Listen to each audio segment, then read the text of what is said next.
Bahkan dalam zikir pagi kita saja kita meminta kepada Allah agar Allah sehatkan kita. Allah ma'afini fi badani, Allah ma'afini fi sam'i, Allah ma'afini fi basari.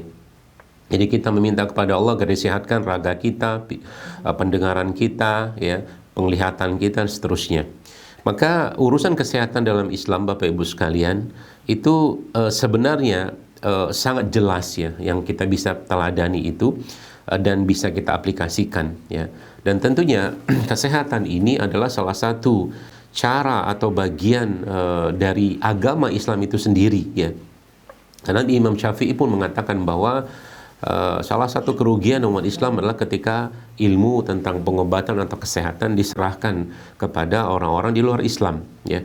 Maka kita ya sebagai kaum muslimin tentunya harapan besar kita adalah atau bagaimana kita menggali dari Al-Quran dan sunnah-sunnah Nabi Sallallahu Alaihi Wasallam untuk kita katakanlah mentadaburi itu dan menjadi bagian dari kehidupan kita. Nah, yang menarik ya memang konsep-konsep kesehatan ini ada sebagian yang sebagian yang apa istilah itu jelas ya, dan sebagian lagi memang perlu kita telaah ya, atau mungkin kita perlu lakukan pendalaman di sana. Tapi konsep dasar dalam Islam atau mungkin konsep dasar dalam sebuah konsep kesehatan dalam Islam itu yang berdasarkan Quran dan Sunnah tadi itu adalah dasarnya keimanan ya. Artinya apa yang disampaikan Allah dalam Al-Quran tidak mungkin salah, itu mutlak adanya. Apa yang disampaikan oleh Nabiullah Muhammad SAW ya, melalui hadis-hadis beliau SAW juga tidak akan salah ya, karena Nabi SAW kita tahu beliau guided atau mungkin dipandu oleh wahyu ya. Ini konsepnya, sehingga kalau keinginan atau mungkin kecenderungan kita dalam hal ini misalkan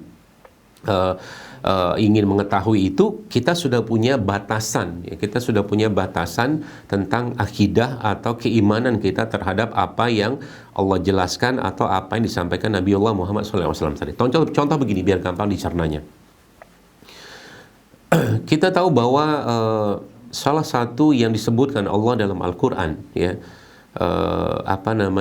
tentang syifa ya. Syifa itu pengobatan atau penyembuh lah, bukan pengobatan, penyembuh ya. Syifa itu penyembuh. Kata-kata syifa itu Bapak Ibu sekalian dalam Al-Quran itu ada 4 disebutkan Allah Subhanahu wa ta'ala ya.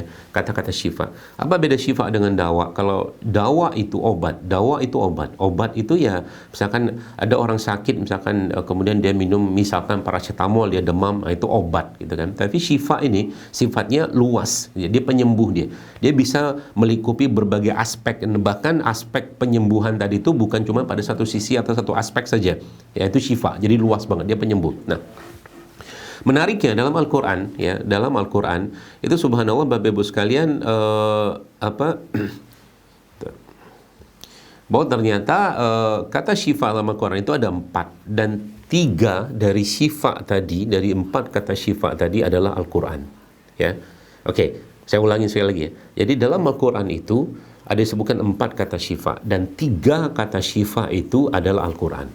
Pertanyaan saya, sebagai orang ya, kita hidup di era modern seperti sekarang ini ya, yang mungkin sesuatu itu harus habis A ya B, harus habis 1 ya 2 gitu loh. Maka Al-Quran memberikan ruang-ruang